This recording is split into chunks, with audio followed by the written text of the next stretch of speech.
Hi friends, അസ്സലാമു അലൈക്കും. എല്ലാവർക്കും ഐഷ ശ്രീവൽഡിൻ്റെ പുതിയൊരു വീഡിയോയിലേക്ക് സ്വാഗതം. ചില ദിവസങ്ങളിൽ നമ്മൾ ഇഡ്ഡലി, ദോശ ഇതൊക്കെ ഉണ്ടാക്കാനായിട്ട് തലേ ദിവസം അരി അരച്ച് വെക്കാനായിട്ട് മറന്നു പോയാൽ രാവിലെ ഇനി പെട്ടെന്ന് എന്താ ഉണ്ടാക്കുകയെന്ന് തപ്പി നടക്കുന്നവർക്ക് ഉണ്ടാക്കാൻ പറ്റിയ നല്ലൊരു സോഫ്റ്റ് അപ്പത്തിൻ്റെ റെസിപ്പിയുമായിട്ടാണ് ഞാൻ ഇന്ന് വന്നിട്ടുള്ളത്. ഇത് നമ്മൾ ഈസ്റ്റൊന്നും ചേർക്കാതെ ഇൻസ്റ്റൻ്റായിട്ടാണ് ഉണ്ടാക്കിയെടുക്കുന്നത്. ഞാൻ ഈ അപ്പത്തിൻ്റെ കൂടെ കഴിക്കാനായിട്ട് ഒരു ബീഫ് റോസ്റ്റിൻ്റെ റെസിപ്പി കൂടി കാണിക്കുന്നുണ്ട്. അപ്പോൾ നിങ്ങൾ വീഡിയോ സ്കിപ്പ് ചെയ്യാതെ മുഴുവനായിട്ടും കണ്ടു നോക്കുക കേട്ടോ. ആദ്യം തന്നെ ഒരു മിക്സിയുടെ ജാറിലേക്ക് 1/2 കപ്പ് തേങ്ങ ചിരകിയത് ചേർത്ത് കൊടുക്കാം. അതുപോലെ തന്നെ 1/2 കപ്പ് ചോറും ചേർത്ത് കൊടുക്കുക. പിന്നെ 1 ടീസ്പൂൺ പഞ്ചസാരയും ചേർത്ത് കൊടുത്ത് 1/2 കപ്പ് വെള്ളമൊഴിച്ച് നന്നായിട്ടൊന്ന് അരച്ചെടുക്കുക. ഇപ്പം ഞാനിത് നന്നായിട്ടൊന്ന് അരച്ചെടുത്തിട്ടുണ്ട്. ഇനി നമ്മളിതിലേക്ക് ചേർത്ത് കൊടുക്കുന്നത് 1/2 കപ്പ് ഗോതമ്പ് പൊടിയാണ്. ഞാനിതിലേക്ക് ആട്ടപ്പൊടി ഇല്ലേ, അതാണ് കേട്ടോ ചേർത്ത് കൊടുത്തിട്ടുള്ളത്. ആട്ടപ്പൊടി ചേർത്ത് കൊടുത്തതിന് ശേഷം ഇതിലേക്ക് കുറേശ്ശെ വെള്ളം ഒഴിച്ച് നന്നായിട്ടൊന്ന് മിക്സ് ചെയ്തെടുക്കുക. ഇതുപോലെ നല്ലപോലെ തന്നെ മിക്സ് ചെയ്തെടുക്കണം കേട്ടോ, എന്നാലേ നമുക്ക് പെട്ടെന്ന് അരച്ചെടുക്കാൻ പറ്റുള്ളൂ. അപ്പം ഞാനിത് നന്നായിട്ടൊന്ന് മിക്സ് ചെയ്തെടുത്തിട്ടുണ്ട്. ഇനി ഇതിലേക്ക് ആവശ്യത്തിനുള്ള ഉപ്പ് ചേർത്ത് കൊടുത്തിട്ട് ഒരു തിക്ക് ദോശ ബാറ്ററിൻ്റെ കൺസിസ്റ്റൻസിയിൽ അരച്ചെടുക്കുക. അപ്പം ഞാനിത് അരച്ചെടുത്തിട്ട് ഒരു ബൗളിലേക്ക് ഒഴിച്ച് കൊടുക്കുന്നുണ്ട്. ഇനി ഈ മിക്സിയുടെ ജാറിലേക്ക് 2 ടീസ്പൂൺ വെള്ളം ഒഴിച്ചിട്ട് ഈ മിക്സിയുടെ ജാറൊന്ന് ചുറ്റിച്ചതിന് ശേഷം ആ വെള്ളവും ഞാൻ ഈ മാവിലേക്ക് ഒഴിച്ച് കൊടുക്കുന്നുണ്ട്. ഇനി ഇതിലേക്ക് 1/2 ടീസ്പൂണിൻ്റെ അടുത്ത് ബേക്കിംഗ് സോഡയും ചേർത്ത് കൊടുത്ത് നന്നായിട്ടൊന്ന് മിക്സ് ചെയ്തെടുക്കുക. നിങ്ങൾക്ക് ബേക്കിംഗ് സോഡയ്ക്ക് പകരം ഈസ്റ്റ് വേണമെങ്കിൽ ചേർത്ത് കൊടുക്കുക കേട്ടോ. ഈസ്റ്റ് ചേർത്ത് കൊടുക്കുകയാണെങ്കിൽ അത് പെർമനൻ്റായി കിട്ടാൻ വേണ്ടിയിട്ട് 1/4 മണിക്കൂർ നേരം വെയിറ്റ് ചെയ്യേണ്ടി വരും. ഇതാവുമ്പോൾ റെസ്റ്റ് ചെയ്യാൻ വെക്കേണ്ട ആവശ്യമൊന്നുമില്ല, ഇപ്പം തന്നെ അപ്പം ചുട്ടെടുക്കാം. ഇപ്പം ഞാനിത് നന്നായിട്ടൊന്ന് മിക്സ് ചെയ്തെടുത്തിട്ടുണ്ട്. അപ്പം ചുട്ടെടുക്കാൻ വേണ്ടിയിട്ട് ഞാൻ ഇതുപോലെ ഒരു പാന് ചൂടാവാനായിട്ട് അടുപ്പത്ത് വെച്ചിട്ടുണ്ട്. പാന് നന്നായിട്ട് ചൂടായിട്ട് വരുമ്പോൾ ഒരു തവി മാവ് ഈ പാനിലേക്ക് ഒഴിച്ചു കൊടുക്കുക. എന്നിട്ട് ഈ മാവ് ഒരുപാട് അങ്ങോട്ട് പരത്തി കൊടുക്കാതെ ജസ്റ്റ് ഒന്ന് പരത്തിയതിന് ശേഷം ഇതുപോലെ ഹോൾസ് വരാനായിട്ട് വെയിറ്റ് ചെയ്യുക. ഇപ്പം നമ്മളിത് ഹൈ ഫ്ലെയിമിലാണ് കേട്ടോ വെച്ചിട്ടുള്ളത്. ഹോൾസ് വന്നതിന് ശേഷം ഇതൊന്ന് മൂടി വെക്കുക. എന്നിട്ട് ലോ ഫ്ലെയിമിലേക്ക് ആക്കി വെക്കുക. ഒരു 1-2 മിനിറ്റൊക്കെ വെയിറ്റ് ചെയ്താൽ മതി കേട്ടോ, അപ്പോഴേക്കും ഇത് വെന്ത് കിട്ടും. ഇപ്പോൾ ഇത് നന്നായിട്ട് തന്നെ വെന്ത് കിട്ടിയിട്ടുണ്ട്. ഇനി നമുക്കിത് പാനിൽ നിന്നും എടുത്തു മാറ്റാം. അപ്പോൾ ഇതാ കണ്ട, നല്ല പഞ്ഞി പോലെയുള്ള ഗോതമ്പ് വെള്ളയപ്പം നമുക്ക് റെഡിയായി കിട്ടിയിട്ടുണ്ട്. ഇതുപോലെ തന്നെ ബാക്കിയുള്ളതും ചുട്ടെടുക്കുക. ഇത് നിങ്ങൾക്ക് വേണമെങ്കിൽ വെള്ളപ്പച്ചട്ടിയിലും ചുട്ടെടുക്കുക കേട്ടോ.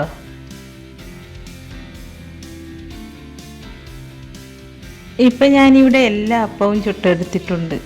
അപ്പോൾ വളരെ എളുപ്പമല്ലേ ഈ വെള്ളപ്പം ഉണ്ടാക്കാനായിട്ട്. അപ്പോൾ നിങ്ങൾക്ക് ഈ വെള്ളപ്പം ഇഷ്ടമായിട്ടുണ്ടാവുമെന്ന് വിചാരിക്കുന്നു. നല്ല പഞ്ഞി പോലെയുള്ള അതും വളരെ എളുപ്പത്തിൽ ഉണ്ടാക്കാൻ പറ്റുന്ന ഈ റെസിപ്പി ആർക്കാലേ ഇഷ്ടപ്പെടാത്തത്. അപ്പോൾ നിങ്ങൾ ഇതുപോലെ ഒന്ന് ട്രൈ ചെയ്ത് നോക്കൂട്ടാ. ഞാൻ ഈ അപ്പത്തിൻ്റെ കൂടെ കഴിക്കാനായിട്ട് ബീഫ് റോസ്റ്റാണ് കേട്ടോ ഉണ്ടാക്കുന്നത്. അതിനായിട്ട് 1 കിലോ ബീഫ് ചെറിയ കഷ്ണങ്ങളായി കട്ട് ചെയ്ത് നന്നായി കഴുകി വൃത്തിയാക്കി എടുത്തു വെച്ചിട്ടുണ്ട്. ഇതിലേക്ക് കുറച്ച് വെളുത്തുള്ളിയും 1 കഷ്ണം ഇഞ്ചിയും 1 പച്ചമുളകും ഞാനൊരു മിക്സിയുടെ ജാറിലിട്ട് ചതച്ചെടുക്കുന്നുണ്ട്. ഈ ബീഫ് വേവിച്ചെടുക്കാനായിട്ട് ഞാനൊരു കുക്കർ എടുത്ത് വെച്ചിട്ടുണ്ട്. അതിലേക്ക് കഴുകി വൃത്തിയാക്കി വെച്ച ബീഫ് ചേർത്ത് കൊടുക്കുകയാണ്. എന്നിട്ട് അതിലേക്ക് 3 പീസ് പട്ട, 4 ഏലക്ക, 3 ഗ്രാമ്പൂവും ചേർത്ത് കൊടുക്കുന്നുണ്ട്. പിന്നെ ഇതിലേക്ക് 1 ടീസ്പൂൺ മുളക് പൊടി നിങ്ങളുടെ എരിവിനനുസരിച്ച് ചേർത്ത് കൊടുക്കുക കേട്ടോ. 1/4 ടീസ്പൂൺ മഞ്ഞൾപ്പൊടി, 4 ടേബിൾ സ്പൂൺ മല്ലിപ്പൊടിയും ചേർത്ത് കൊടുക്കുന്നുണ്ട്. പിന്നെ ഇതിലേക്ക് നമ്മൾ നേരത്തെ ഇഞ്ചിയും വെളുത്തുള്ളിയും പച്ചമുളകും ചതച്ച് വെച്ചില്ലേ, അതിൽ നിന്നും 1 ടേബിൾ സ്പൂൺ ചേർത്ത് കൊടുക്കുക. ബാക്കി റോസ്റ്റ് ചെയ്തെടുക്കുമ്പോൾ ചേർത്ത് കൊടുക്കാനായിട്ട് മാറ്റി വെക്കുക. പിന്നെ ഇതിലേക്ക് 1 സവാള കട്ട് ചെയ്തതും ഇതിലേക്ക് ആവശ്യത്തിനുള്ള ഉപ്പും 2 ടേബിൾ സ്പൂൺ വെളിച്ചെണ്ണയും ചേർത്ത് കൊടുത്ത് കൈകൊണ്ട് നന്നായിട്ടൊന്ന് യോജിപ്പിച്ചെടുക്കുക. ഞാനിതിലേക്ക് 1 തുള്ളി പോലും വെള്ളം ചേർത്ത് കൊടുക്കുന്നില്ല, കാരണം ഈ ബീഫ് വെന്ത് വരുമ്പോൾ ഇതിൽ നിന്നും താനെ വെള്ളം ഇറങ്ങി വരും. ഇപ്പം ഞാൻ ഈ ബീഫ് നന്നായിട്ടൊന്ന് യോജിപ്പിച്ചെടുത്തിട്ടുണ്ട്. ഇനി കുക്കർ അടച്ച് വെച്ച് 5 വിസിൽ വരുന്നത് വരെ വേവിച്ചെടുക്കുക. നിങ്ങളെടുക്കുന്ന ബീഫിൻ്റെ വേവിനനുസരിച്ച് അങ്ങോട്ടും ഇങ്ങോട്ടൊക്കെ കുക്കിംഗ് ടൈമിൽ വ്യത്യാസം വന്നേക്കാം. അപ്പോൾ നിങ്ങളുടെ ബീഫിൻ്റെ വേവിനനുസരിച്ച് വേവിച്ചെടുക്കുക കേട്ടോ. ആദ്യത്തെ വിസിൽ വരുന്നത് വരെ ഹൈ ഫ്ലെയിമിലും പിന്നീട് മീഡിയം ടു ലോ ഫ്ലെയിമിലേക്ക് മാറ്റിയിട്ട് വേവിച്ചെടുക്കുക. ഒരു 5 വിസിലിന് ശേഷം ഞാനിവിടെ ഫ്ലെയിം ഓഫ് ചെയ്ത് വെച്ചിട്ടുണ്ട്. ഇപ്പോൾ കുക്കറിൻ്റെ പ്രഷറൊക്കെ പോയിട്ടുണ്ട്. ഇനി നമുക്ക് തുറന്ന് നോക്കാം. കണ്ടോ, നമ്മൾ ഇതിലേക്ക് ഒരു തുള്ളി വെള്ളം ഒഴിച്ചിട്ടില്ല. ഈ വെള്ളം ബീഫിൽ നിന്നും താനെ ഇറങ്ങി വന്നതാണ്. ഇപ്പോൾ ബീഫ് പാകത്തിന് വെന്ത് വന്നിട്ടുണ്ട്. ഇനി നമുക്കിത് റോസ്റ്റ് ചെയ്തെടുക്കാം.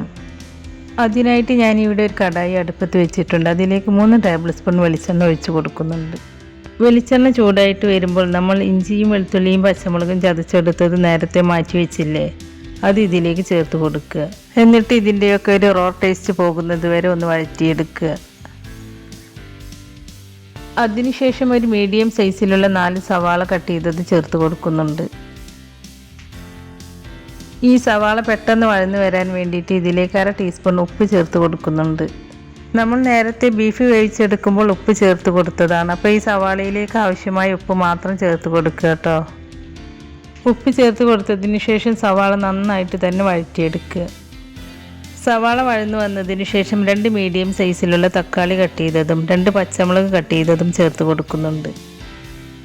തക്കാളി ചേർത്ത് കൊടുത്തതിന് ശേഷം ഇതെല്ലാം ഒന്ന് നന്നായിട്ടൊന്ന് മിക്സ് ചെയ്തെടുക്കുക. അതിനുശേഷം തക്കാളി നല്ല സോഫ്റ്റായിട്ട് വെന്ത് വരാൻ വേണ്ടിയിട്ട് ലോ ഫ്ലെയിമിലേക്ക് മാറ്റിയതിന് ശേഷം 1-2 മിനിറ്റ് അടച്ച് വെച്ച് വേവിച്ചെടുക്കുക. ഇപ്പോൾ തക്കാളി നല്ല സോഫ്റ്റായിട്ട് വെന്ത് കിട്ടിയിട്ടുണ്ട്. ഇനി ഇതിലേക്ക് 1/2 ടീസ്പൂൺ വലിയ ജീരകം പൊടിച്ചതും അതുപോലെ 1/2 ടീസ്പൂൺ കുരുമുളക് പൊടിച്ചതും ചേർത്ത് കൊടുക്കുക. എന്നിട്ട് ഇതെല്ലാം നന്നായിട്ടൊന്ന് മിക്സ് ചെയ്തെടുക്കുക. അതിനുശേഷം വേവിച്ച് വെച്ച് ബീഫ് വെള്ളമൊന്നുമില്ലാതെ കഷ്ണങ്ങൾ മാത്രം ഈ മസാലയിലേക്ക് ചേർത്ത് കൊടുക്കുക.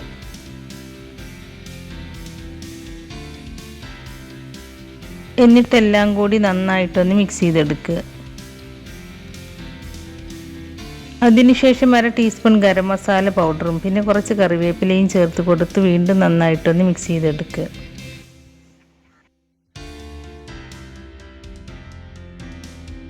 ഇപ്പം ഞാനിത് നന്നായിട്ടൊന്ന് മിക്സ് ചെയ്തെടുത്തിട്ടുണ്ട്. ഇനി ഞാൻ ഇതിലേക്ക് കുറച്ച് മല്ലിയില ചെറുതായി കട്ട് ചെയ്തതും ചേർത്ത് കൊടുത്ത് മിക്സ് ചെയ്തതിന് ശേഷം ഫ്ലെയിം ഓഫ് ചെയ്ത് വെക്കുകയാണ്.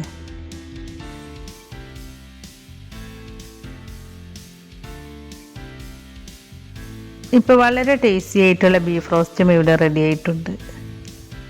ഇനി നമുക്കിത് ചൂടോടുകൂടി തന്നെ സെർവ് ചെയ്യാം. ഈ അപ്പത്തിന് കറിയുടെ ഒന്നും ആവശ്യമില്ല. ഈ അപ്പം കറി ഇല്ലെങ്കിലും കഴിക്കാനായിട്ട് നല്ല ടേസ്റ്റാണ്.